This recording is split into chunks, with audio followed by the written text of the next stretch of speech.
Ito yung panibagong maangas na smartphone ni Infinix, si Infinix Note Edge 5G. Naka MediaTek Dimensity 7100 na, naka 3D curve AMOLED display at 120Hz pa. Ako na nagsasabi sa inyo, ang smooth ng mga phone ni Infinix ngayon. Naka 6500 mAh big battery na at syempre napakaganda rin ng design. So tara, pag-usapan na natin itong phone na to.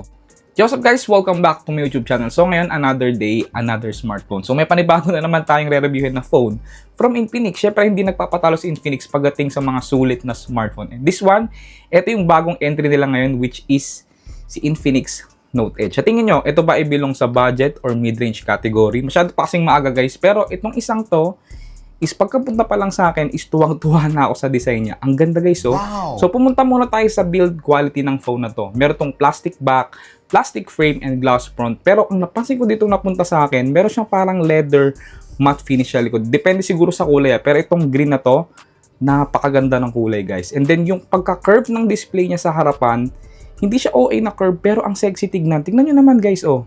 And kung panipisan lang ng phone, talagang manipis tong phone na to. Meron lang tong 190 grams, so napakagaan din niyang gamitin. Dagdag ko rin pala guys, sana meron na rin tong IP65 dust and water resistant. So maganda rin yan na may mga ganitong klaseng IP rating itong phone na to. Pumunta muna tayo sa mismong kanan ng phone na to. Kung makikita nyo, meron siyang power button and then syempre yung volume rocker. So meron siyang additional na button dito. Ito yung tinatawag nila guys na one tap button. Pag kinilik mo to guys, no, pwede kang pumunta sa settings and galawin mo yung one tap button.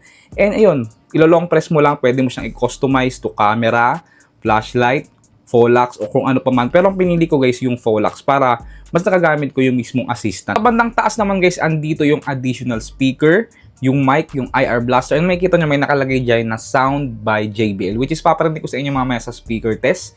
And then sa bandang babaan nito yung dual SIM tray, another mic, another speaker, and then Type-C na port. And then pagdating naman sa kanyang kaliwa is malinis na and wala nang nakalagay. So yes, kung usapang build quality, I know na medyo cheap yung materials na ginamit dito kasi almost plastic na lahat, no, bukod sa glass front. Pero guys, ako na nagsasabi sa inyo, pag nahawakan nyo siya in person, sobrang ganda nung phone na to. Like, ang ganda nung display, ang ganda nung pagkakagawa mismo sa likod niya, ang ganda nung camera design, malinis tignan. Alam niyo naman kung ano yung kagaya nitong camera design na to, di ba?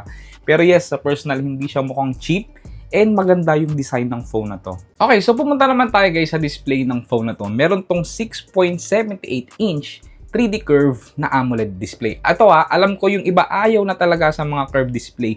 Pero ako gusto ko yung mga curve display guys kasi napaka-futuristic tignan. So sa resolution, meron tong 2.5K na screen resolution. Guys, pag nanonood ako dito sa phone na to, napansin ko, bright yung mga color na pinoproduce. So wala talaga akong masabi sa display niya kasi maganda yung mga colors dito sa phone na to.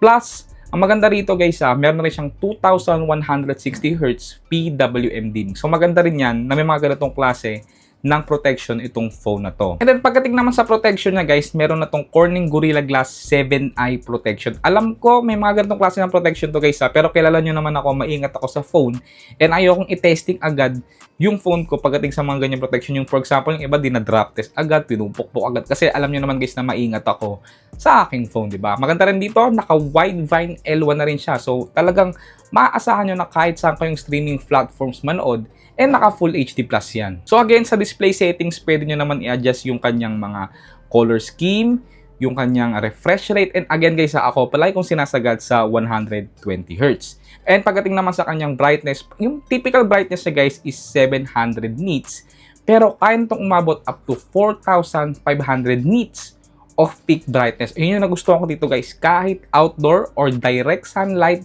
kitang-kita ko yung mismong display ng phone na to. So bali na-unbox ko na pala itong phone na to and may unboxing video na ako sa TikTok and panoorin nyo na lang. Pero pakita ko pa rin sa inyo yung mismong laman ng box niya. Siyempre, hindi pwedeng mawala dito yung kanya mismong mga papeles. May nakalagay na license by Qualcomm. And siyempre, yung mga papeles, yung mga user's manual, pandikit. May kasama na rin siyang case and in fairness, maganda yung case na kasama ngayon. Maganda rito, meron din siyang kasamang curve na tempered glass, o diba? And then syempre, meron siyang pin ejector at hindi pwedeng mawala dyan yung kanyang 45 watts na charging brick and yung USB-A to USB-C na cable. And then syempre, andito rin yung napakagandang phone na to na si Infinix Note Edge. Sa Antutu benchmark naman guys, ang kanyang score is 750,000 plus points and ito naman yung kanyang breakdown points. So not bad na rin Okay, so other features na nagustuhan ko sa phone na to guys, kung makikita nyo guys, napakadami rin niyang AI features. Andito na lahat, DeepSeek, ChatGPT, Gemini, Meta AI, at napakadami niya. As in talagang yung mga phone ngayon pinupush nila pagdating sa mga AI features para makatulong sa mga estudyante. Maganda rin dito, meron din siyang Halo or Active Halo Lighting. Ayan kung makikita nyo. Hindi ko alam kung makikita nyo sa screen guys ha. Meron na rin siyang klase ng Active Halo Lighting Light Effect. Napakadami rin niyang pwede for flash, for startup games, for music, for Folax, and for notification. So maganda rin yan, hindi lang siya basta-basta gimmick. May mga purpose din mismo yung kanyang Active Halo Lighting. Pagdating naman sa connectivity, napansin ko naka 5G plus na rin to. Ang bilis niya guys, kahit nasa labas ako, mabilis yung kanyang mobile data usage. So maganda rito kasi guys, kahit ito lang yung presyo ng phone na to, is naka 5G na rin siya. Pagdating sa OS ng phone na to, yung XOS 16, ang naka Android 16 na rin siya, masasabi ko na talagang may improvement si Infinix ngayon kasi sobrang bilis ng phone nito ngayon. Pansin ko wala siyang lag and ang ganda ng mga customization pagdating pa lang sa profile, wallpaper customization. Maganda. Ang dami mo nang pwedeng magawa ngayon sa Infinix phone. Pagdating naman kay sa kanyang security, of course, meron tong fingerprint and face unlock. And yes, eto napansin ko, smooth yung kanyang animation kahit sa fingerprint. And syempre, napakabilis din yung kanyang face unlock. So, usapang processor guys, this is powered by MediaTek Dimensity 7100. Alam ko medyo bago-bago tong chipset na to guys. Pero, etong chipset na to guys is dinesign lang para sa mga budget gaming na smartphone. So, okay mag-expect na baka sobrang lakas ng phone na to. So, sakto-sakto lang itong chipset na to. Maganda rin dito guys, naka-Android 16 na rin siya and nag-promise din si Infinix na magkakaroon ito ng 3 years Android update and 5 years security patches na update. So sa storage naman ito guys, itong napunta sa akin is yung 8 plus 8 GB of RAM and 256 of internal storage na UFS 2.2. So pag-usapang performance gaming, enough naman na siya for gaming para sa akin. Hindi ko siya masasabi na sobrang lakas for gaming. For example, nilalaro nyo lang yung mga Call of Duty, Mobile Legends, yung mga offline games. Kayang-kaya niya guys, walang problema sa mga ganong klase ng games. So again, ito yung klase ng phone na, for example, hindi ka naman heavy gamers, yung mga saktong games lang nilalaro nyo, asahan nyo, kayang-kaya naman niya yung mga ganong klase ng game. So yes, pwede siya for gaming, hindi nga lang siya for heavy gamers. So sa usapang presyo guys, itong 8256 na variant na napunta sa akin is priced at 14,999. So 15,000 na yung presyo ng phone na to. And sa tingin nyo, yung ganyang bang presyo is sulit sa specs ng phone na to? Well, para sa akin, may mga smartphone na mas malakas dito sa ganitong presyo. Pero guys, promise pag nahawakan nyo itong Infinix phone na to, marami siyang improvement kumpara sa mga last year model nila. Pero again, may mga masulit pa na phone sa ganitong presyo.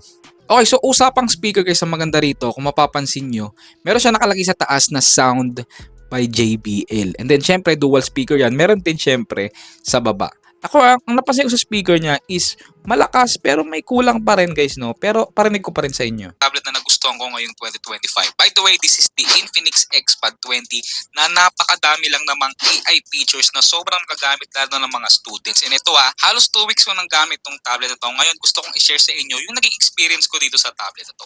Okay, so yun yung napansin ko sa speaker niya. Hindi ko alam kung saan galing yung sound by JBL. Maganda naman, malakas, pero parang malakas lang siya na tunog lata, ganun. Alam niyo yun, hindi ako haters guys pero yes, medyo napapangit na nabibitian ako sa speaker niya. Malakas talaga yung tunog kung malakas, pero yun nga, kulang sa bass.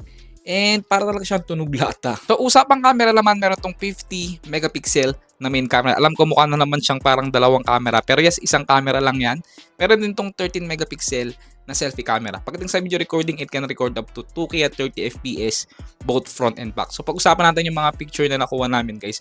Okay naman yung kanyang quality. Napansin ko lang, medyo hindi na ganun ka-oversaturated or masyadong makulay or parang animated na yung picture ni Infinix kagaya dati. Ngayon, tamang-tama at sakto na lang yung mga colors na pinoproduce ng camera phone nito. Napansin ko rin, sharp and detailed siya. Yun nga lang pagdating sa mga indoor, medyo may mga noise na and hindi na ganun ka-bright or kaganda yung colors niya. Parang medyo madilim na actually pag mga indoors. Pero pag maganda yung lighting guys sa mga labas, maganda naman yung kuha. Napansin ko nito up to 15x yung zoom na kuha niya. Pero hindi na masyadong maganda yung 15X kasi parang animated na talaga siya or parang AA na talaga yung gumawa. So yes, para sa akin yung camera ng phone na to is wala masyadong wow factor pero pwede na para sa presyo ng phone na to. Pwede na siya pang mga sample shots lang or what. Maganda yung camera ng phone na to pero yes, wala masyadong wow factor. Pagdating sa video recording, again, yung rear camera niya kaya mag-record ng 2K at 30 FPS. Meron siyang parang stabilization pero babaksak siya sa 1080p at 30 FPS. Pero again guys, sa pagdating sa 2K recording is maalog talaga siya. So yun lang yung hindi ko nagustuhan dito. Naka 2K at 30 FPS pero sobrang maalog. So pag gagamitin nyo ito pang video, gamitan nyo na lang siya ng mga phone stabilizer. And then sa battery, meron siyang 6,500 mAh. Tumatagal sa akin to guys ng 2 araw. So ganun kakunat yung battery niya. May bypass charging na din. So pwede siyang gamitin habang naka-charge. And yung kanya namang charging speed from 10% to 100% is inaabot lang sa akin ng 1 hour and 5 minutes. So ganun din siya kabilis mag-charge since naka 45 watts siya. So overall, masasabi ko sa phone na to, may improvement talaga siya sa mga last model ni Infinix. Kasi makikita mo, ang ganda, ang dami ng customization and gayang-gaya niya yung liquid glass ng iPhone kung makikita nyo. So yes, maganda talaga siya. And nakita ko rin dito, sobrang smooth. Hindi ako nakakaramdam ng kahit anong lag. And maganda rin yung kanyang design. Manipis yung phone, magaan, masarap gamitin. Maganda rin naman yung camera kahit papano. Pinakagusto ko dito yung kanyang battery life, 6,500. Sobrang kunat. And yung kanyang mismong build quality na napaka-social. So again, itong phone na to is maganda na talaga from mga last year model ni Infinix. Pero again, no, may mga mas sulit pa na phone sa ganitong presyo kagaya ng mga Poco M8 Pro, mga ganyan-ganyan. Pero para sa akin, kung fan ka na ng Infinix, guys, malaramdaman mo talaga na maganda na yung improvement ng mga phone nila ngayon. So yes, para sa akin, sulit pa rin itong phone na to. At ayun lang guys, kung gusto mo itong video na to, give it a thumbs up. Siyempre, wag mo kakalimutan mag-subscribe. Peace!